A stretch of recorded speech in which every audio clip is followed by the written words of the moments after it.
भारत में corona virus के नए केस में लगातार कमी दर्ज की जा रही है। 287 दिन के बाद कोरोना वायरस के सबसे कम मामले सामने आए।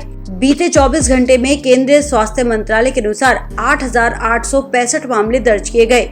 वहीं देश में एक्टिव केस घटकर 1,30,793 रह गए हैं, जो पिछले 525 दिन में सबसे कम है। आपको बता दें कि बीते 24 घंटे में 197 लोगों की कोरोना वायरस से जान गई है। कोरोना को मात देने वालों की राष्ट्रीय दर यानी कि रिकवरी रेट अब 98.27% हो चुका है।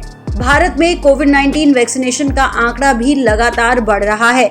भारत में अब तक 112,97,84,045 कोविड-19 वैक्सीन की डोज दी जा चुकी है।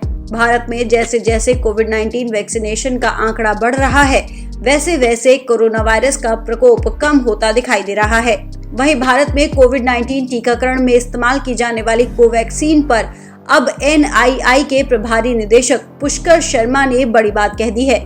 दरअसल उन्होंने कहा कि निष्क्रिय वायरस से तैयार कोवैक्सीन कोरोना वायरस के खिलाफ कम से कम 6 महीने तक सुरक्षा प्रदान करती है। NII की सोसाइटी की वार्षिक आम सभा को संबोधित करते हुए उन्होंने कहा कि कोवैक्सीन की प्रतिरक्षात्मक प्रणाली कोरोना महामारी पैदा करने वाले SARS-CoV-2 और उसके वेरिएंट ऑफ कंसर्न को याद रखती है। जब वायरस शरीर में प्रवेश करता है तो वह तुरंत सक्रिय होकर उसे खत्म कर देती है। उन्होंने कहा कि कोवैक्सीन कोविड-19 के delta, alpha, beta, gamma variant के खिलाफ भी मजबूत प्रतिरक्षा पैदा करती है, जो कम से कम 6 महीने तक बनी रहती है।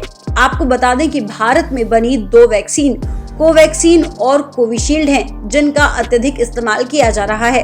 वहीं दुनिया भर के देश भारतीय कोविड टीकाकरण प्रमाण को मंजूरी दे रहे हैं। मान्यता देने वाले 96 देशों में अब Canada, Belgium, Germany, America, Britain, France, Ireland, Bangladesh, Australia, Sudan जैसे कई देश शामिल हैं। कोरोना संक्रमण में कमी और लगभग देश की आधी आबादी को वैक्सीन की कम से कम 1 डोज देने के बाद अब भारतीय सरकार भी विदेशी पर्यटकों के लिए द्वार खोलने के लिए तैयार है।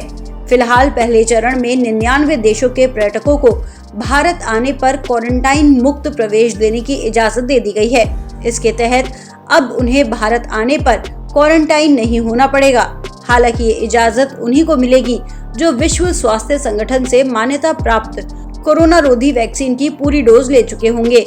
फिलहाल जिन देश के लोगों को भारत आने के बाद क्वारंटाइन से छूट दी गई है, उनमें America, Britain, Australia, Singapore, Brazil, Germany, France जैसे देश शामिल हैं। आपको बता दें कि मीडिया रिपोर्ट के अनुसार सिंगापुर भी 29 नवंबर से पूरी तरह से टीका लगवा चुके भारतीय यात्रियों को अपने यहाँ क्वारंटाइन मुक्त प्रवेश देने पर विचार कर रहा है। इस तरह से भारत में कोरोना वायरस की स्थिति में लगातार सुधार हो रहा है।